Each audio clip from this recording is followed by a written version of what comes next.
The title of my talk tonight is Start Where You Are. And it follows along from the talk last week where the title was Only Love is Real. Is that working? Is that all right? Okay. Only love is real, everything else is illusion. And so I wanted to kind of pick up where from that talk and carry it a little bit further, hopefully to try to really clarify a few things that might be confusing.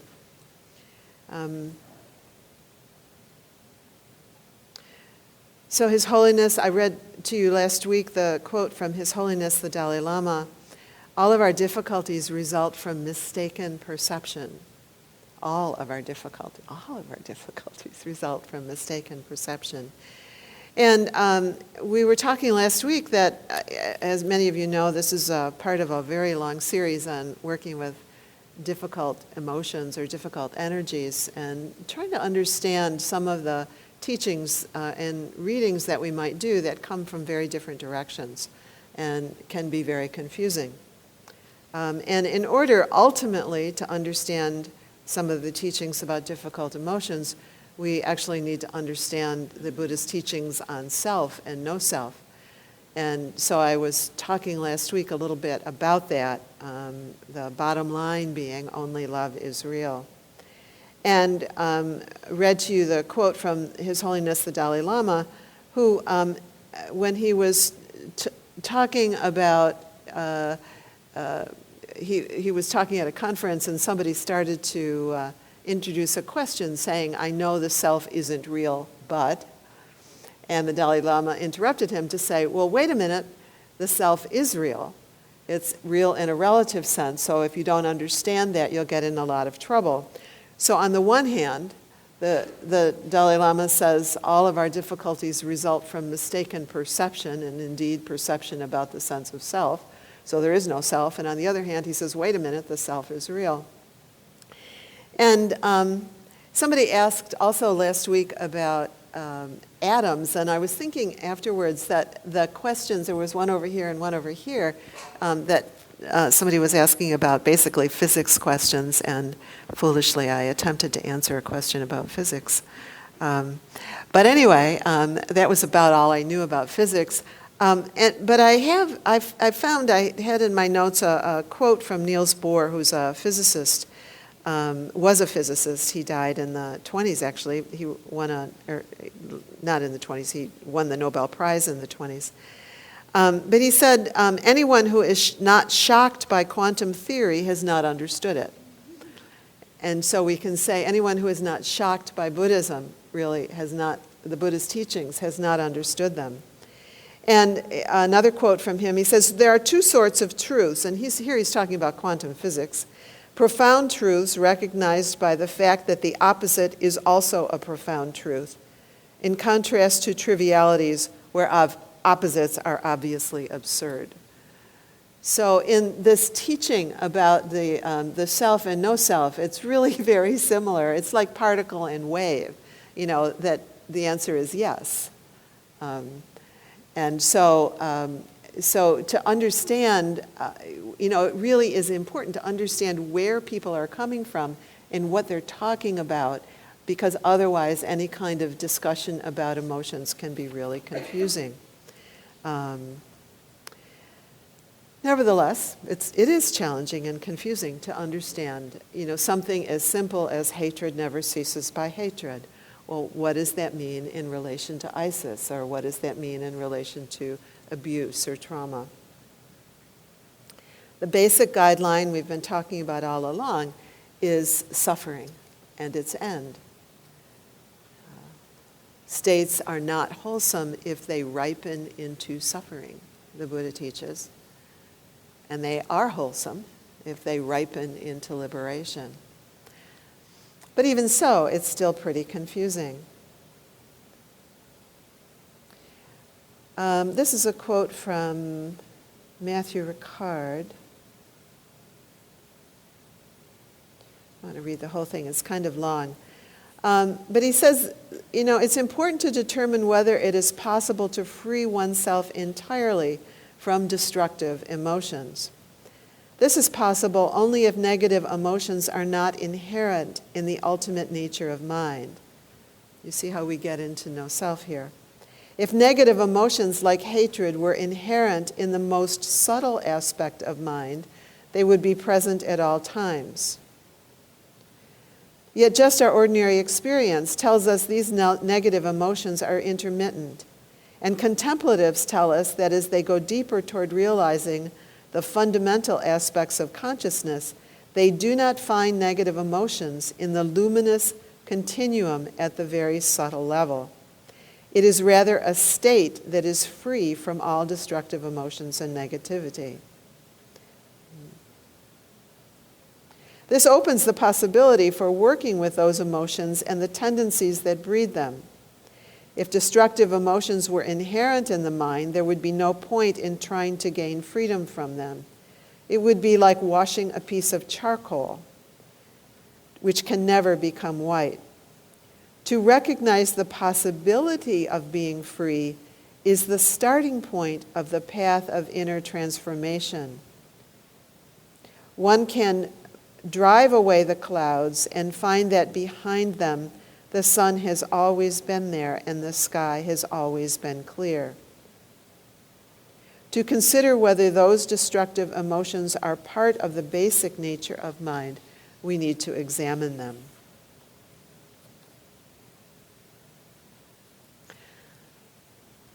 Nevertheless, most of us don't live most of the time or much of the time in that luminous state of mind. We've perhaps noticed that. So we cultivate, we practice, we cultivate refraining from behaviors that obviously ripen into suffering. I love, some of you have heard me comment about Tony Soprano and his behaviors. Trying to be free from suffering. I was just reading about El Chapo, who keeps insisting that he's really a normal person, and he's really loves people, and he likes his mother, and he's a wholesome family man, and the only thing he ever does is protect himself. That would be 100,000 dead bodies later. So that he's not really, I would propose, noticing that there are behaviors that are ripening into suffering for himself and others. And further, for us, we cultivate understandings and intentions and practices that steadily release us from suffering and from mind states. Remember the Dalai Lama, mind states that ripen into suffering for ourselves and others. So when we recognize suffering, it's a wholesome and good thing. When we see it, El Chapo is really not quite getting it about suffering, is he? But when we recognize that we're suffering, it's really an important starting place. Very wholesome. Tonight I wanted to expand a little bit. It was probably a couple months ago now. I talked about some basic principles of working with difficult emotions, and I think there were 3 of them. Let's see if I can remember 3. The first one was that whenever we read anything, you've heard me say this a couple times, whenever we read anything about emotions, it's probably a given that whatever you read just before that, this person disagrees with. That there's a tremendous amount, it's like virtually no one agrees on what an emotion is, much less what a destructive emotion is. So that when we read, we have to understand, we have to kind of look to see what's the context that people are speaking from. And the second one, what was the second one? I can't remember what the second was. Anyway, the third one was start where you are. I know, the second one was levels. Funny, that's what I'm talking about tonight. The second one was levels. It's that it really is helpful to kind of understand that people are not only disagreeing about, for example, if they're talking about the level of psychology. Actually, I looked and there was no scientist who studies psychology, so at the level of psychology, just ordinary, mundane psychology, human psychology, none of the scientists could they couldn't come up with a definition that two people agreed with about what an emotion was. So it depends, and then at different levels, we're actually talking about maybe a level that's very identified with form, versus someone who might be talking about a level that's talking about the level of the luminous nature of mind. So it's important to kind of understand at what level, what the context is that people are speaking of. And then the third is start where you are. To really pay attention to where you are at any given moment, because that's the place. It's like if you're going to Toledo and you have a map, you have to kind of identify where you are on the map in order to make use of it. So I wanted to amplify that notion of levels a little bit, because for me it really helps me to set a sense of the context in which we're talking. I've been talking about difficult emotions, but it really applies, I think, to pretty much all of the teachings that we're reading. That, we'll pick up a book and somebody will say something and we may not have a sense of what's the context that they're speaking from, because it's very often the case that people don't explain what the context is that they're speaking from. And so you kind of have to kind of get it from how they're speaking. So levels of experience I find really helpful, understanding levels of experience. And again, remember, this is following on a talk last week about understanding the sense of there's self and there's no self. So at one level, there's absolutely a self. And at another level, it's a mistaken perception, in the sense that everything is fluid, everything is always changing, including this sense of self. One of my teachers, John Wellwood, laid out a set of levels that I found really helpful. And actually, in lots of different ways, you see people talking about different levels that can actually help to clarify and help support our understanding. So John offers an artificial, but I think a very useful progression. Artificial in the sense that it isn't like it isn't like it's something, again, it's something real. It's a concept, it's a construct that he's creating. And the other thing is that it isn't as though we kind of master one level and then we never return to it. How many times have you said, I thought I was finished with that? And you were. In a particular way, at a particular level. And probably what you're working with emotionally is a deeper level. You're revisiting the same issue, but you're inquiring into it at a deeper level, or maybe from a different perspective. So the first level, John notes that most humans operate at a level of what he called pre-reflective identification. And at this level, we're completely identified with the constructed self. It just is. It is real. That's all there is. I'm right. My perceptions are right. Yours are wrong. And if I'm offended, then I just have to respond. I have to, react from there, because I have to protect this constructed self. And I'm completely identified with it. It would appear that El Chapo is functioning at this level of identification, where he's completely identified with needing to protect his own livelihood and his own sense of self. But we all find ourselves there, right?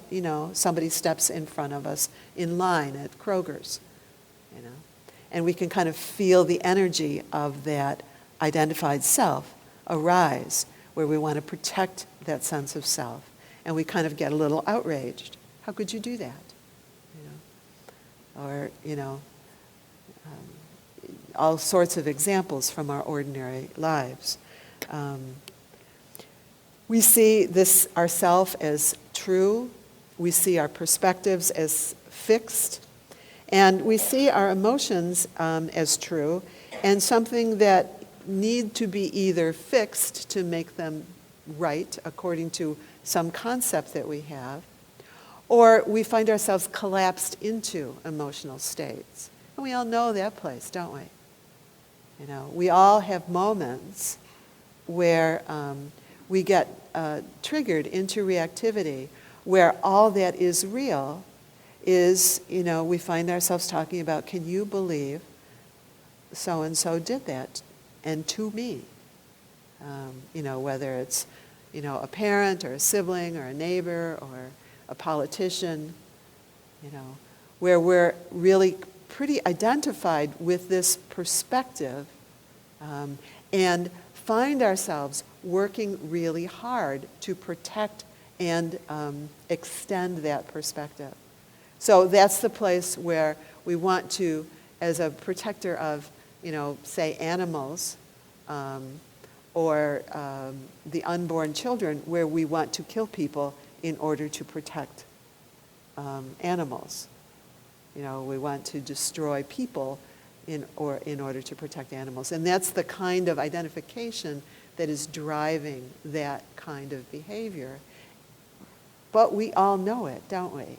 You know, just let our mothers or our children or our, you know, next door neighbor's dog or something like that behave not so skillfully, and we're right into war, right into a war, and needing to protect this self against this unpleasant experience.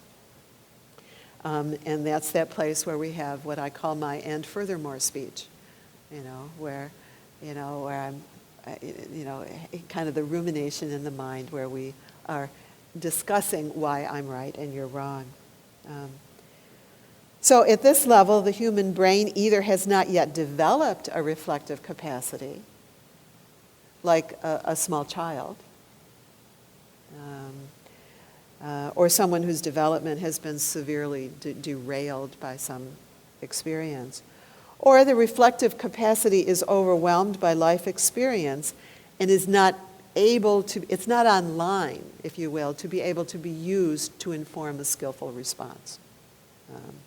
And maybe some of the people in some of the political rallies these days are functioning at that level where there's a great deal of pain, but they're not able to relate to their own experience and their own pain in a way that involves a reflective capacity. And so there's sort of like a kind of like a feeding into it and a acting out of it in a way that's not so skillful. So so overwhelmed by life experience such that the reflective capacity is not used to inform skillful responses.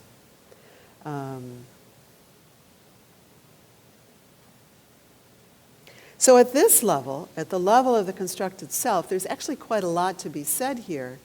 The emotions are necessary, actually, to enable us to navigate the circumstance. They tell us what to avoid. They tell us what to go toward. They're useful, and without emotions, we actually run into trouble just functioning in the sort of ordinary world of relative sense. Their emotions are ways that, here's a quote, that help us assess and make sense of our world, the human brain's embedded instinct to make plausible sense of our world and what happens to us in it.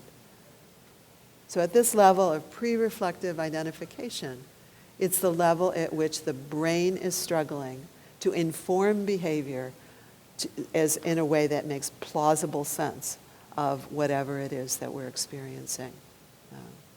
And its emotions in that sense are how children actually construct, develop a sense of a wholesome self, really wholesome. So that's that place where, someone will say, of course anger is acceptable. Of course fear is acceptable. Of course jealousy. Of course all of those things. They're parts of our human experience at the relative level that help us cultivate an organized and coherent sense of self and help us respond efficiently, if you will, to the pleasant, unpleasant, and neutral experiences that arise in our experience.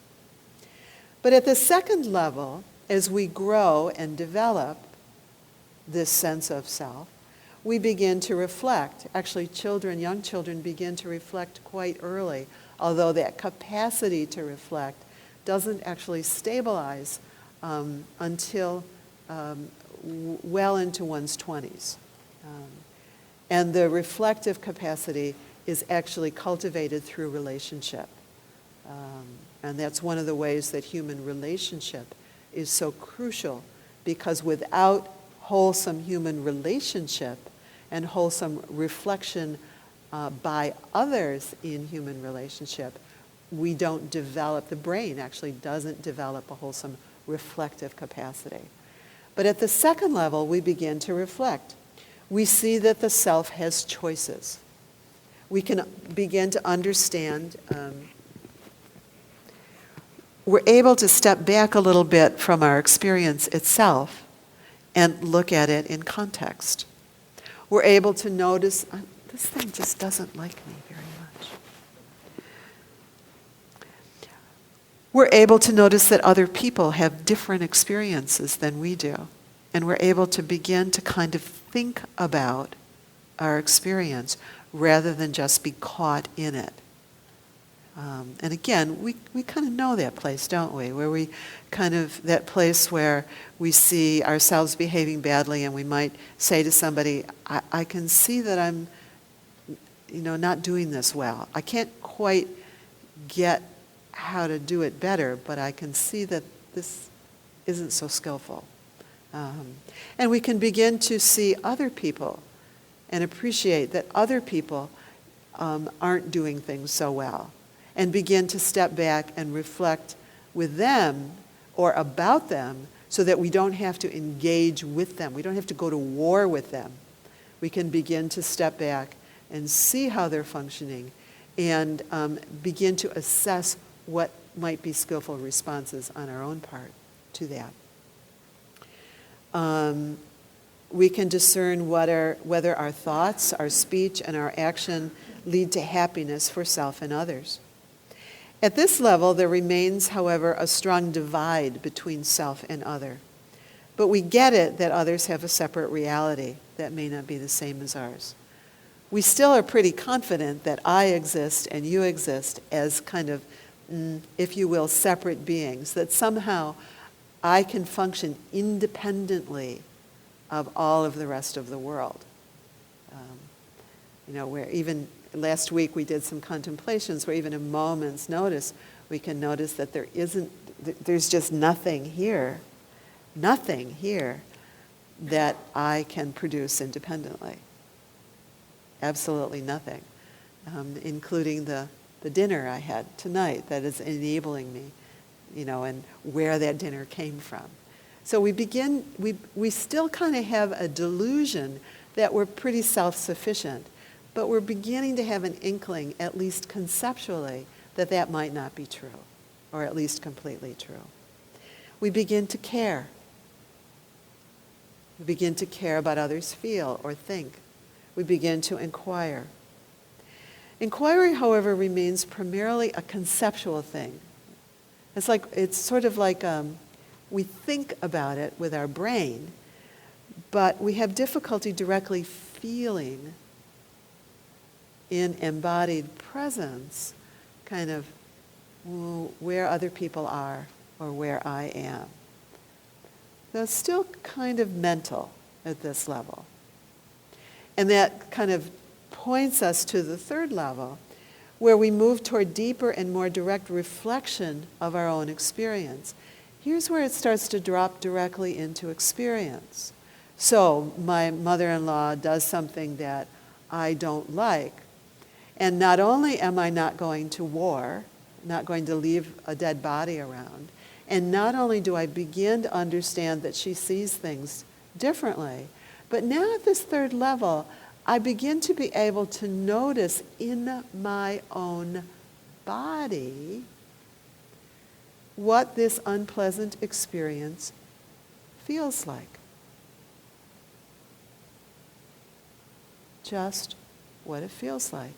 And begin to have the capacity to let my awareness be enough separate from what's going on out there that I can begin to pay attention internally. There's a lot to be said about this too, this level too, but basically once we begin to develop that kind of capacity, now we're starting to tune into that level where everything is fluid. Because when we allow the experience of heaviness or lightness or movement or not movement or warmth or cool, what we notice, and all of you have noticed this in one way or another, what we notice is it doesn't stay that way, does it? It changes, you know? And if it doesn't change, we're probably back at level 2 where we're ruminating. We're doing the and furthermore speech. And the and furthermore speech keeps things kind of in place. But if we're really paying attention to our experience, we're starting to drop out of that quality of such a strong identification with a separate self that's like fixed and real, and begin to experience the fluidity of our experience. And what, well, I'll say more about that in a minute. So at this level, we become embodied and are able to more directly inquire into the energy and into energetic blockages. Some people have asked about energy and how energy relates to emotion. And lots of times we can kind of feel the energy of our emotions and the ways that we block it. You know, I'm really angry, and I can kind of feel the way that I try to block my anger, and so there's tension in my throat. And if I notice the tension deeply in experience, it will start to soften. It will start to open into the direct movement of anger in my body, which might open into something else, might open into fear, might open into sadness, might open into simple release, might open into skillful awareness of what kind of speech is needed, what kind of behavior is needed. Footnote, important footnote, none of this, even the next 2 levels, none of this implies that there isn't wholesome behavior at every level, including the enlightened level. It's just that where does this wholesome behavior come from? And when we're completely identified or caught in reactivity, we can't really see what wholesome behavior actually is, you know, because we're so involved in making it stop, pushing it away, punishing it, shutting it down. It's like El Chapo, who says, you know, I'm really a happy family man and I love my mother, and you know, I've only killed literally 100,000 people to protect myself, you know, where we're just do anything to protect ourselves. At this level, we begin to work more internally. At the 3rd level, we begin to work more internally, letting the energy move. And when we have the experience of that, we discover that when the energy moves fluidly, it really does teach us what's needed. You know, maybe there's some action needed, maybe not. But this is the level at which our Buddhist teachers will sometimes be talking about sitting with an emotional experience. They're not talking about sitting with it to try to make it go away. That would be level 1. They're talking about sitting with it to allow the energy to move so that it can inform wholesome action. That an action that really, I said it already, but it might bear saying again, that an action that proceeds out of a if you will, non-digested experience is not very likely to be wholesome and is somewhat likely to lead to more suffering. So without understandings at this level then, at this third level, efforts to manage difficult emotions will be primarily through behavioral means, through, kind of the thing where we put magnets on our refrigerator that, say, here's how to behave, do what's right, follow the rules, or what works socially, what our tribe says is the correct response, so that the action will be kind of really flowing primarily out of some concept and not out of an organic sense that really arises internally. So at this level, we begin to turn into our spiritual practice and into levels that allow really us to move gradually, sometimes quickly, but for most of us gradually, toward deeper and deeper liberation from suffering.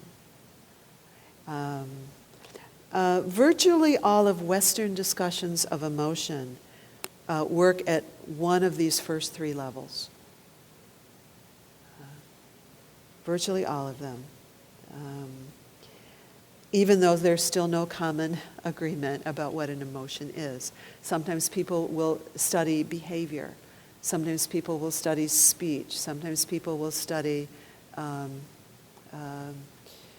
the impact of emotion on neurons and hormones and body energies.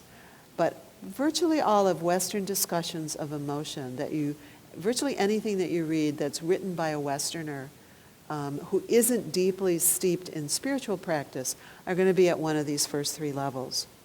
And so they're going to be talking about, in a way, recognizing and using emotions in wholesome ways. All of it's skillful. All of it's skillful. And much of the time, the Western scientists don't really know, because often they don't have spiritual practices of their own, so they don't really know even that there are layers of understanding beyond these levels. Similarly, spiritual teachers who function at some of the deeper levels, I'll talk about those in a minute, often don't understand Western psychology and will offer a spiritual solution when really what's called for is something at an earlier level. For example, some quality of healing of trauma or a relational difficulty. Sometimes there are attachment dysfunctions. What does Bob call them? Dysfunction. He doesn't like the term dysfunction. But disorders, attachment disorders that actually need to be healed in order for us to be able to fully reflect on our own capacity. So there's lots of important work that can be done at those early levels. It's just that they're not the end of the story. So it's helpful to understand when we're reading Western practitioners, kind of where it is that they're coming from. So they're not inferior. They're not important. But if we don't understand it and we try to follow spiritual guidance, where we have unfinished business at some of these early levels, it can sometimes sound as though we're somehow supposed to tolerate injustice patiently, that we're supposed to suppress our natural instincts or become pious hypocrites in denial of our own energies. So we have to kind of understand, again, the question is, well, where am I? At this moment, maybe a moment ago I was at another level. At this level, where am I? What am I working with? So at the fourth level, we begin to inquire in more and more subtle ways into the ongoing stream of experience. This is where a practice of mindfulness and bare attention can direct our inquiry. As we begin to cultivate skill in observing the endless flow of mind and body, internally, interpersonally, and interpersonally between ourselves and others, with less and less attention to trying to fix the flow. Here we become less and less identified with experience and become more able to simply rest in awareness, observing its unfolding.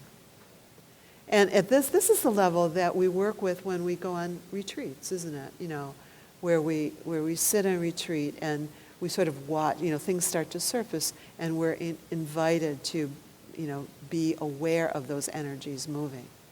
So this is a level that's really beyond the psychological, that's beginning to kind of dance, if you will, between the psychological and the identified and into the level of spiritual awareness.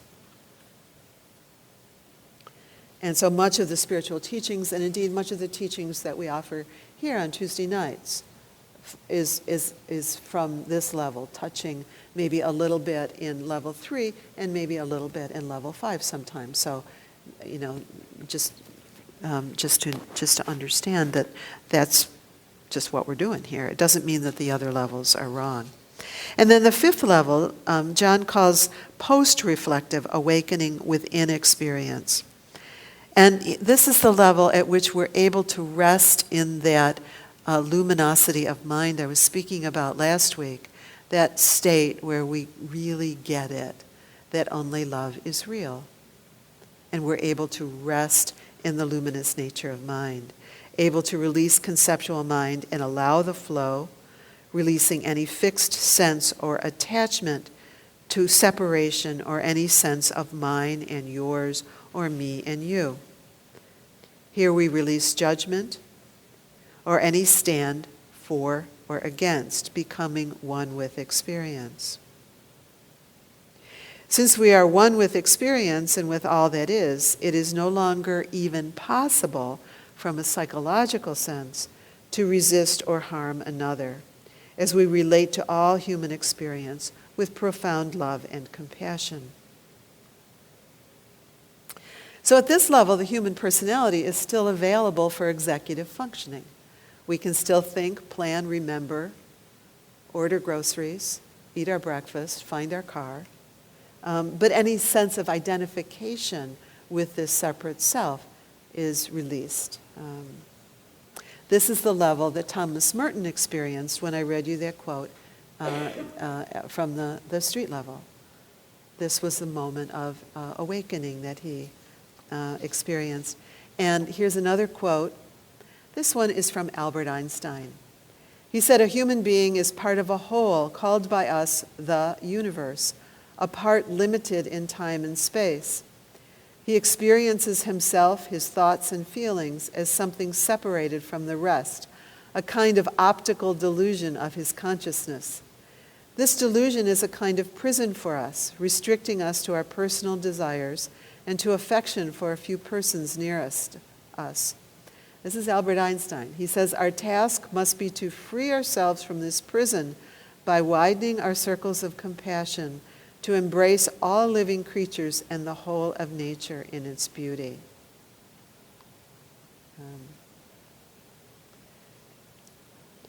I have 3 more pages, but I'm going to talk next week. Maybe we'll pick up there.